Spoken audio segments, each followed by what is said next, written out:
Are you scared of the independent driving section of your driving test? Are you scared that you're going to make a wrong turn and fail your UK driving test? Don't worry, this video is going to give you 3 golden tips to make sure you're fully prepared for that section of your driving test and you have the best chance of passing. My name is Mustafa. I'm a driving instructor with over 9 years experience, so I've pretty much seen it all. And make sure you watch all 3 tips because you need all of them to give you the best chance to have the best understanding of this topic and have the chance of not making any silly mistakes on your test on the satnav driving. Okay, so on to the first tip. The first tip is this. Many people think that if you take a wrong turn on your driving test, you're going to fail.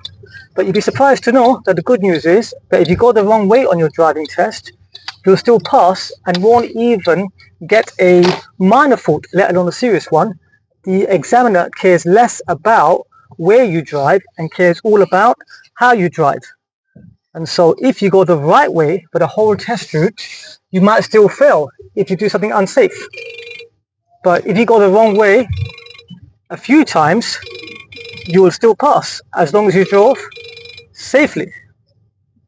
Okay, on to the second tip, and this one is probably the most important one and the one that I've seen catch out learners the most. So this is what the tip is if you're following the satnav and you're driving on a dual carriageway, for example, which you'll see me doing now, that satnav is telling me to turn left at the end, so I'm doing my mirrors and my signal. So if you turn left at the end of the road and you're on the dual carriageway and the satnav's telling you that you've got to make a right turn, don't move to the right hand lane too early. So if you look at the satnav now, for example, the satnav is saying that my next turn is at around about 3/4 of a mile away. So I shouldn't really be driving the right hand lane for 3/4 of a mile before my turn. I should wait until I'm closer. A good general rule is wait until you are around about 500 yards away from your turn before you start thinking about moving over. Because if you move over too soon, what might happen is that cars behind you might get frustrated that you're driving in the right hand lane and they might undertake you. And if they undertake you, it's very likely to cause a test fail because you're causing disruption on the road. If you're enjoying the video, by the way, please drop it a quick like because it's going to help YouTube to share the video with more people just like you. On to the third and final tip, and this is the most important one, so pay the most attention. When following the satnav, you have to make sure that you're still paying attention to road signs and road markings. So for example here, the bus lane is coming to an end, so I have to check my mirrors and move back to the left-hand lane again, even though I'm following satnav.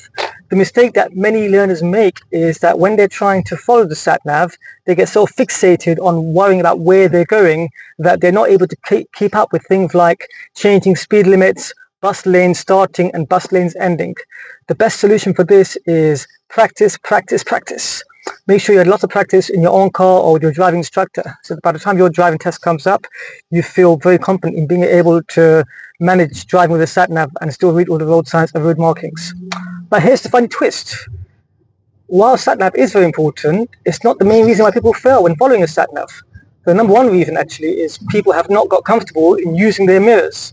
And so be sure to check out my video on mirrors if you haven't already done so, because that will give you a great breakdown and understanding in terms of how to be using your mirrors throughout your drive and relieve your tension and give the best chance of nailing the satnav part of your driving test and just your general driving as well.